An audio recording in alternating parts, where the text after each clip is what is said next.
ബഹുമാന്യരായ വൈദിക ശ്രേഷ്ഠരെ, പ്രിയപ്പെട്ട ചമ്മാസന്മാരെ, ഈ ഇടവകയുടെ ഭരണ ചുമതലകളിൽ വ്യാപരിക്കുന്ന സഹോദരി സഹോദരങ്ങളെ, ഇന്ന് ഈ ആരാധനയോട് സംബന്ധിക്കുന്ന മാതാപിതാക്കളെ, സഹോദരങ്ങളെ, വാത്സല്യാകുഞ്ഞുങ്ങളെ,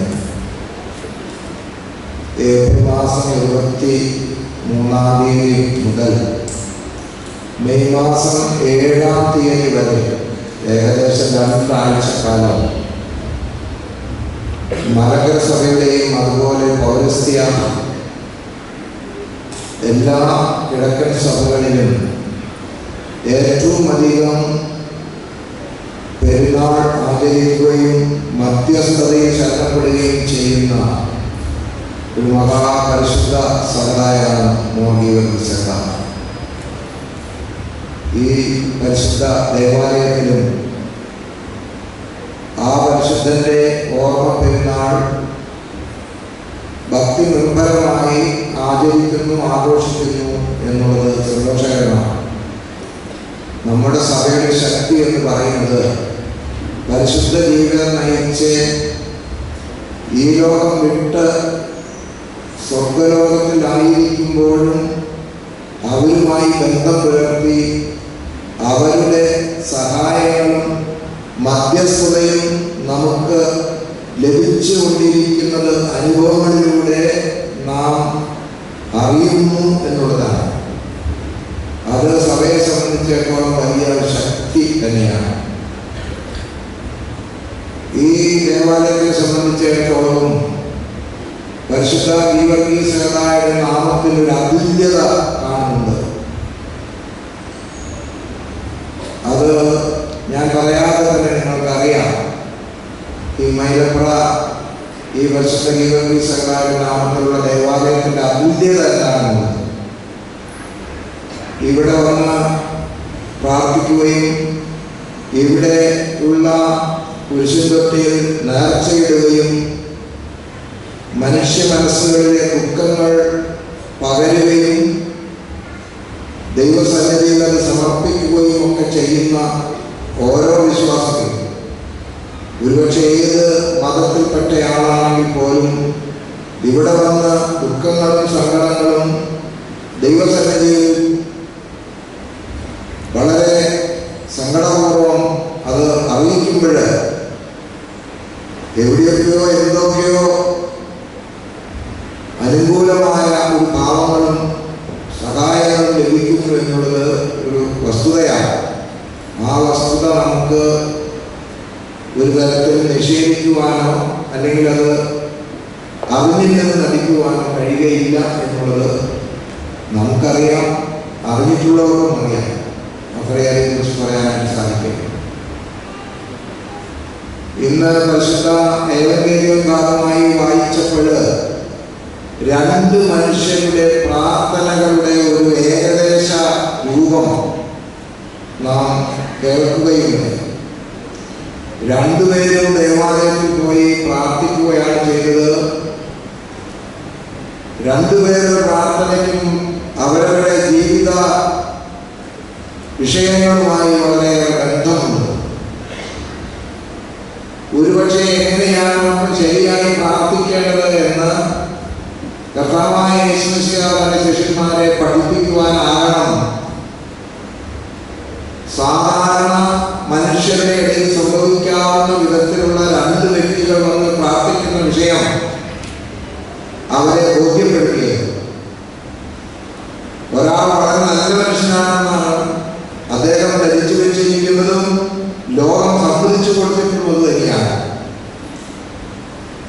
ആ മനുഷ്യൻ നല്ല കാര്യങ്ങൾ ഒരുപാട് ചെയ്യുന്നയാളുമാണ്. ആ നല്ല കാര്യങ്ങൾ ചെയ്യുന്നതെല്ലാം ദൈവസന്നിധിയിലെ നിരത്തി തന്റെ നിരപരാധിത്വത്തോടെ തെളിയിക്കാൻ ശ്രമിക്കുന്നുണ്ട്. മറ്റേ മനുഷ്യൻ അങ്ങനെയൊന്നും പറയാനില്ല. അവന്റെ മനസ്സിൽ നല്ല കാര്യങ്ങളൊന്നും അവൻ ചെയ്തിട്ടുമില്ല. അവനങ്ങനെ അവകാശമാണെന്നൊന്നും ദൈവസന്നിധിയിൽ പറയാനില്ല. അവൻ ദൈവ സന്നിധിയിലേക്ക് പ്രാർത്ഥിക്കാൻ വന്നു എന്നുള്ളത് തന്നെ വലിയ ഒരു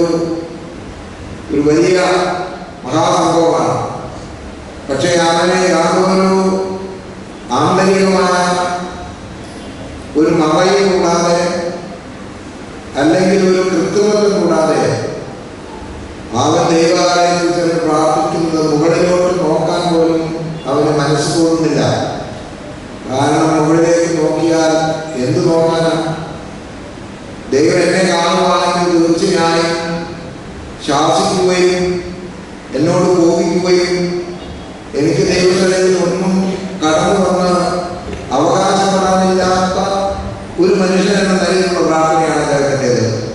ഒന്നും നിരത്തി വെക്കാൻ ആകെ പറഞ്ഞു തീർക്കേ ഉള്ളൂ, എൻ്റെ ദൈവമേ പാപിയായ എന്നോട് കരുണയുണ്ടാകുന്നു. അത്ര മാത്രമേ അദ്ദേഹം പറഞ്ഞു. അത് സങ്കടത്തോടെ പറഞ്ഞു, കൃത്രിമത്വമില്ലാതെ പറഞ്ഞു, ആത്മാർത്ഥതയോടെ പ്രാർത്ഥിച്ചു. അദ്ദേഹത്തിന് ഒരു അവകാശം നിരത്തി വെക്കാൻ ഉണ്ടായിരുന്നില്ല എന്നുള്ളതാണ്. ചിലപ്പോഴൊക്കെ എനിക്ക് തോന്നിയിട്ടുള്ളത്, ഈ ആധുനിക കാലഘട്ടത്തിൽ ഏറ്റവും വലിയ അപകടം എന്ന് പറയുന്നത് മനുഷ്യന്റെ മനസ്സിൽ നിന്ന് പാപബോധം എന്നേക്കുമായി നഷ്ടപ്പെട്ടു എന്നുള്ളതാണ്. പാപബോധം നഷ്ടപ്പെട്ട ഒരു മനുഷ്യനെ അവനവൻ ചെയ്യുന്നത് പൂർണ്ണമായും ശരിയാണ് എന്ന ഒരു അകത്തെ അല്ലെങ്കിൽ നമ്മുടെ മനസ്സിനകത്തുള്ള അപ്രകാരം ഒരു ഉൾക്കാഴ്ചയാണ്. പാപബോധം നഷ്ടപ്പെട്ടു കഴിഞ്ഞാൽ ഒരു വ്യക്തി താൻ ചെയ്യുന്നത് മുഴുവനും ശരിയാണെന്ന് ന്യായീകരിക്കുകയായിരുന്നു ചെയ്യുന്നത്. മറിച്ചൊന്ന് ചിന്തിക്കാൻ ആ വ്യക്തിക്ക് കഴിയുകയില്ല എന്നതാണ്. ഇത് ആധുനിക കാലഘട്ടത്തിന്റെ ഏറ്റവും വലിയ ഒരു അപകടകരമായ അവസ്ഥയാണ്. പാപത്തെ തിരിച്ചറിയുവാനുള്ള കഴിവില്ലായ്മ. നാം ചെയ്യുന്നത് മുഴുവനും ശരിയാണെന്ന് സ്വയം നീതീകരിക്കുന്ന ഒരവസ്ഥാവിശേഷം. 2 ദിവസം മുമ്പ് നിങ്ങളുടെ ഇടവകയിലെ പ്രിയപ്പെട്ട എബ്രഹാമോസച്ചൻ കോട്ടയം മദ്രാസത്തിലെ വൈദികർക്ക് പ്രൗഢഗംഭീരമായ ക്ലാസ് അദ്ദേഹം പല കാര്യങ്ങളും പറഞ്ഞു. പക്ഷേ പൗലോസ് മാർ ഗ്രിഗോറിയോസ് തിരുമേനിയുടെ ഒരു ഉദ്ധരണി അദ്ദേഹം അവിടെ പറയും. 21ാം നൂറ്റാണ്ടിലെ മനുഷ്യന്റെ ഏറ്റവും വലിയ വെല്ലുവിളി എന്ന് പറയുന്നത് സെക്യുലറിസം ആയിരിക്കുമെന്ന് തിരുമേനി വർഷങ്ങൾക്ക് മുൻപ് എഴുതിയ ഒരു പുസ്തകത്തിൽ നിന്ന് അച്ഛനോട് ഉദ്ധരിക്കുകയുണ്ടായി. സെക്യുലറിസം അതായിരിക്കുന്ന ഏറ്റവും വലിയ വെല്ലുവിളിയായിട്ട് കരുതേണ്ടതെന്ന് വളരെ വളരെ സവിസ്തരം ആ വൈദിക സംഘത്തോട് അദ്ദേഹം പറയുന്നു. നമ്മൾ ചെയ്യുന്നത് എല്ലാം ശരിയാണ്, ശരിയായിട്ടുള്ളതല്ലാതെ നാം ഒന്നും ചെയ്യുന്നില്ല എന്ന ഒരു വികാരത്തിൽ ഒരാൾ എത്തിച്ചേർന്നാൽ കോടയ തമ്പുരാൻ പോലും അവന് നന്നായി കേൾക്കാൻ പറ്റില്ല. തമ്പുരാന് വിട്ടുകൾ. കാരണം ഒരു ഉപകാരം അവനെ കുറിച്ച് എന്ത് പറഞ്ഞിട്ടും അവന് മനസാക്ഷിയും കാണുകയില്ല, അവനൊന്നും കാണുകയില്ല. അവനെ ഒരു പരിവേഷം കാണും, ഒരു നന്മയുടെ പരിവേഷം, ഒരു പുതപ്പ് പുതച്ച് ആ പുതപ്പങ്ങോട്ട് മാറ്റിക്കഴിഞ്ഞാൽ പിന്നെ തിന്മയുടെ എല്ലാമാണ്. അപ്പൊ ഞാൻ പറഞ്ഞത് ആധുനിക കാലഘട്ടത്തിന്റെ മനുഷ്യന്റെ വെല്ലുവിളി എന്ന് പറയുന്നത് സെക്യുലറിസമാണ്. 21ാം നൂറ്റാണ്ടിൽ മനുഷ്യൻ ഏറ്റവും അധികമായി വെല്ലുവിളി നേരിടുന്നത് എന്ന് നമ്മുടെ പിതാവ് പതിറ്റാണ്ടുകൾക്ക് മുമ്പ്, അത് പ്രവചനമല്ല, തിരുമേനിയുടെ ഉൾക്കാഴ്ചയാണ്. അതല്ലേ സത്യം. നീതിയും അനീതിയും എവിടെയാണെന്ന് തിരിച്ചറിയാൻ നമുക്ക് കഴിയുമ്പോ എല്ലാവരും ചെയ്യുന്നത് ശരിയാണ്. അങ്ങനെ വരുമ്പോൾ പാപബോധം എന്ന് പറയുന്ന ഒരു വിചാര ധാര തന്നെ മനുഷ്യ മനസ്സിൽ നിന്ന് പൂർണ്ണമായി നഷ്ടപ്പെടും. അതാണ് ഈ 2 മനുഷ്യരുടെ പ്രാർത്ഥനകളിൽ എനിക്ക് തോന്നിയ വ്യത്യാസം എന്ന് പറയുന്നത്.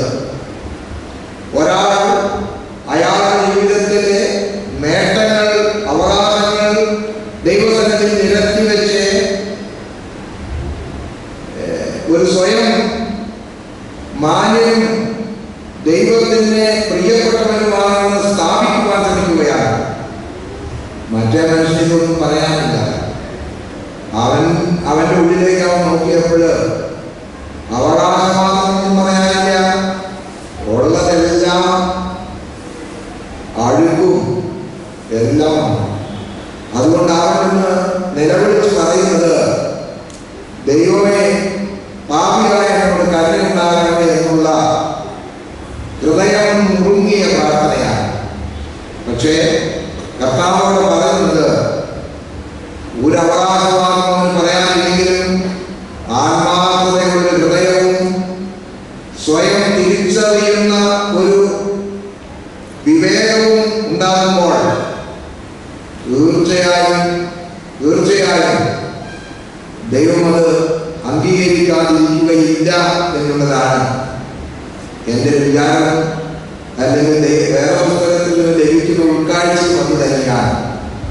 പരിശുദ്ധനായ സഹായുടെ അല്ലെങ്കിൽ മഹാപരിശുദ്ധ ജീവിതം നയിച്ചിട്ടുള്ള എല്ലാ പുരുഷന്മാരുടെയും ജീവിതത്തിന്റെ ഏറ്റവും വലിയ അവരുടെ നിലവിളി എന്ന് പറയുന്നത്, ദൈവമേ എന്നോട് കരുണയുണ്ടാകണമേ, ദൈവമേ പാപിയായ എന്നോട് കരുണയുണ്ടാകണമേ എന്നുള്ള പൂർണ്ണമായ വാക്കുകളായിരിക്കും. അതിലെല്ലാം ഉൾപ്പെട്ടിട്ടുണ്ട്. ഈ ഒരു വിവേകം നമുക്ക് തിരിച്ചറിയാൻ ഇടയാകുമെങ്കിൽ അതായിരിക്കും ദൈവസന്നിധിയിൽ ഏറ്റവും വിലപ്പെട്ട കാഴ്ച, ഏറ്റവും വിലപ്പെട്ട പ്രാർത്ഥന, മാതൃകയുള്ള പ്രാർത്ഥന. നമ്മുടെ അവകാശവാദങ്ങൾ അവിടെ ഇരിക്കട്ടെ, ദൈവസന്നിധിയിൽ നമ്മുടെ എംപ്റ്റിനെസ് ഒന്നുമല്ല എന്നുള്ള വിവേകം, അതൊരു വിവേകമാണ്, ഒരു തിരിച്ചറിവാണ്, അതൊരു മാതൃകയുള്ള പ്രാർത്ഥന രൂപമാണ്. ദൈവം നമ്മിൽ നിന്ന് ആഗ്രഹിക്കുന്നതും അങ്ങനെയുള്ള ഒരു ജീവിത ഭാവത്തെയാണ്. അത് ഉൾക്കൊള്ളുവാൻ നമുക്ക് കഴിയണം. ഇത് മാത്രമാണ് എനിക്ക് ഈ സമയത്ത് ഓർമ്മിപ്പിക്കാനുള്ളത്.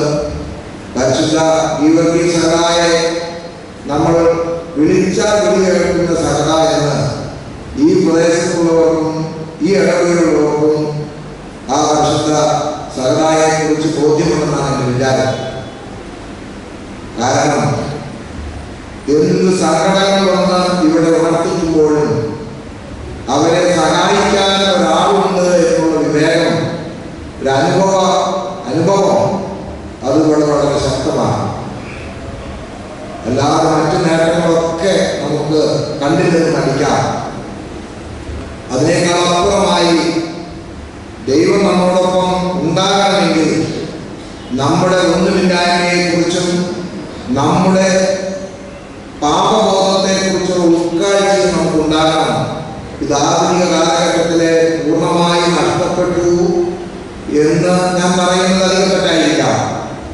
പക്ഷേ മഹാഭൂരിപക്ഷ മനുഷ്യ മനസ്സുകളിലും അങ്ങനെ ഒരു ചിന്തയ്ക്ക് അടിസ്ഥാനമില്ലെന്നാണ് പൊതുവെ കാലത്ത് പറയാൻ പോകുന്നത്. അത് പറഞ്ഞത് മാത്രമേ ഉള്ളൂ. ദൈവം ഈ ഇടവകയെ ധാരാളമായി അനുഗ്രഹിക്കട്ടെ.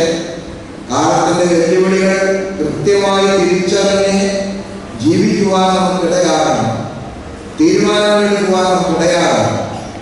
ദൈവമാണ് നമ്മെ നയിക്കുന്നത്. അതോടൊപ്പം പരിശുദ്ധ സഭയും ഈ വെല്ലുവിളിയെ നേരിട്ട് വേണം മുന്നോട്ട് പോകാൻ എന്നുള്ളത് പ്രത്യേകമായിട്ട് ഓർക്കുക. വ്യക്തി ജീവിതത്തിലും കുടുംബ ജീവിതത്തിലും സഭയുടെ ജീവിതത്തിലും എല്ലാം ദൈവപ്രസാദകരമായ ജീവിതം നമുക്ക് കാഴ്ചവെക്കുവാൻ കഴിയണം. അതിന് കഴിയട്ടെ എന്ന് പ്രാർത്ഥിച്ചുകൊണ്ട് ഞാൻ എൻ്റെ വാക്കുകൾ ചോദിക്കുന്നു. ദൈവമായ വാഴ്ച അനുഗ്രഹിക്കട്ടെ.